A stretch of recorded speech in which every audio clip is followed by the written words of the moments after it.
Vamos falar agora sobre traição. Ô, gente, é um tema tão delicado, né? E por que ela acontece num relacionamento? Quais são os motivos que levam uma pessoa a uma atitude como essa a trair, né? A pôr tudo em xeque, digamos assim. Eu estou recebendo hoje a psicóloga Tatiane Medeiros, que tem feito aí um trabalho, né, junto aos pacientes, junto às pessoas que a seguem na rede social, justamente para falar disso. É delicado, né, Tati? Mas a gente precisa olhar para isso com um olhar de maturidade para entender. E o que leva uma pessoa à traição? Mônica, são vários motivos que levam uma pessoa a trair. Podem ter motivos pessoais da própria pessoa, que está relacionado à autoestima, jogos psicológicos e principalmente necessidades que não foram atendidas. Só que essas necessidades, a maioria das pessoas não param para pensar, para entender o que realmente elas precisam. Então é mais fácil ir e buscar algo que está ali mais acessível do que parar e entender qual é a sua real necessidade. Nós temos necessidades relacionais de diversas fontes. Nós temos necessidade de toque, de atenção, de reconhecimento, de incidentes novos, de coisas novas acontecendo, de iniciativa do outro, de se sentir amado. E ter consciência dessas necessidades e conseguir identificar assim, o que eu preciso nesse momento. Pode ajudar essas pessoas a não trair ou buscar soluções mais saudáveis que não ferem um relacionamento. Além de motivos pessoais, existem grandes questões estruturais de um relacionamento. Um relacionamento, ele é 50-50%. Certo. E como esse relacionamento está estruturado, como que ele foi conduzido, o que acontece entre essas duas pessoas, também pode motivar uma traição. Por exemplo, num relacionamento onde um dos parceiros tem um posicionamento paterno para com o outro. Então, tem um que age como pai e o outro está ali agindo como criança, numa dependência de qualquer fator ou estímulo. Isso é um fator estrutural que pode levar a uma traição. Né? Existem fatores sistêmicos também, relacionados à nossa família de origem, de aprendizado, de crenças, de vivências, porque a primeira traição que a gente vive na vida não é no casal, é com os nossos pais. Como então, assim? Quando um pai ou uma mãe trai ali, isso repercute em toda a família. Então, quando acontece uma traição, os traumas e as consequências não é só no casal, é em toda a família. Entendi. Né? Então, você pode ver que muitos filhos têm raiva do pai ou da mãe porque traiu o pai ou a mãe. Então, as primeiras traições que a gente vivencia e que guarda a dor e que fica ali remoendo e leva para a nossa vida é no nosso sistema familiar. E isso é um ponto importante de ter consciência.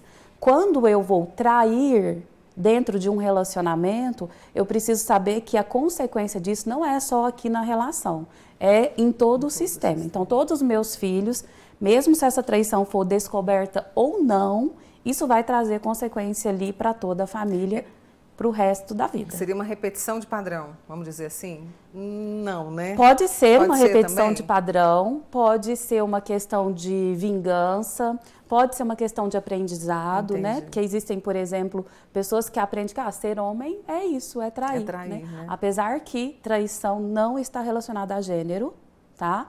Não é, eu sei que popularmente a gente fala, os homens traem mais, né? Não existe isso, inclusive na história, lá bem no século passado, as mulheres eram as que mais traíam. Né? Então, eu fui estudar historicamente, existe traição desde que o mundo é mundo, e o que a gente precisa olhar com mais maturidade é sair do julgamento simplista e do julgamento moral do certo e errado, porque nós ficamos aqui, não, quem traiu é o filho da puta. Né?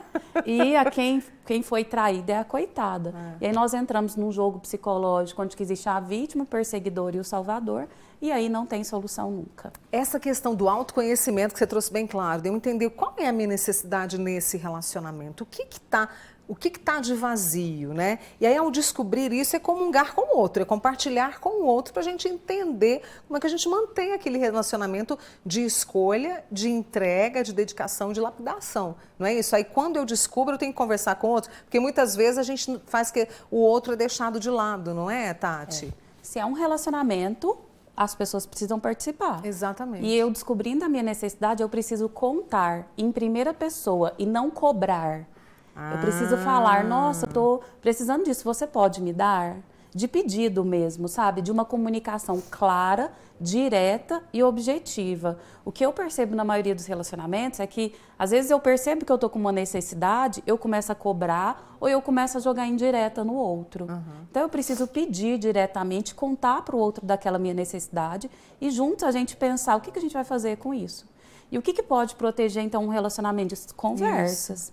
Conversas claras, diretas, objetivas e uma construção mútua de uma confiança. Então, quanto mais conversa tiver, quanto mais abertura para a intimidade, quanto mais espaço para eu te contar o que eu preciso, sem você me julgar, maior esse relacionamento vai estar protegido. E aí, quando há uma traição, as pessoas estão comentando aqui comigo, vem muito ressentimento, muita raiva, vem um negócio esquisito que às vezes a gente não sabe nem descrever, né?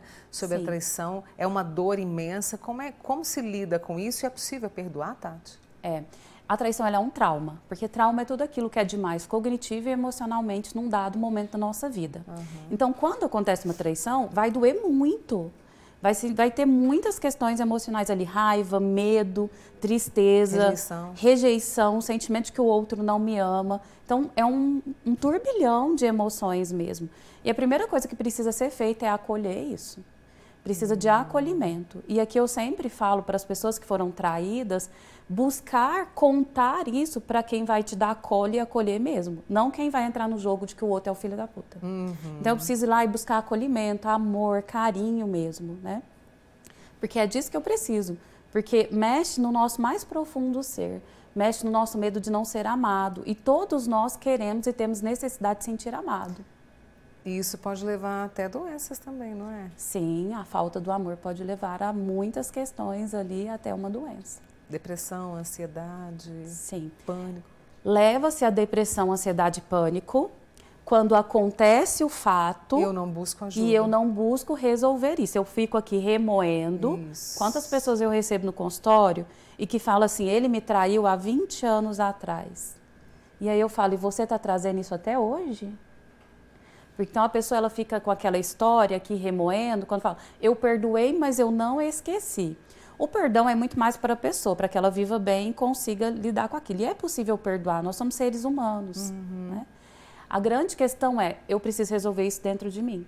Porque se eu fico remoendo essa história, de uma certa forma é para comprovar alguma crença ou manter um jogo psicológico dentro do relacionamento para cobrar em outro momento. Um tema delicado, um tema muito explicado aqui pela Tatiane Medeiros, que é psicóloga, né? Para que a gente reflita, para que a gente reforce a nossa maturidade diante de tudo isso que a vida nos traz, né? Obrigada, viu, Tati? Foi ótimo conversar com você. Volte mais vezes, viu? Boa semana.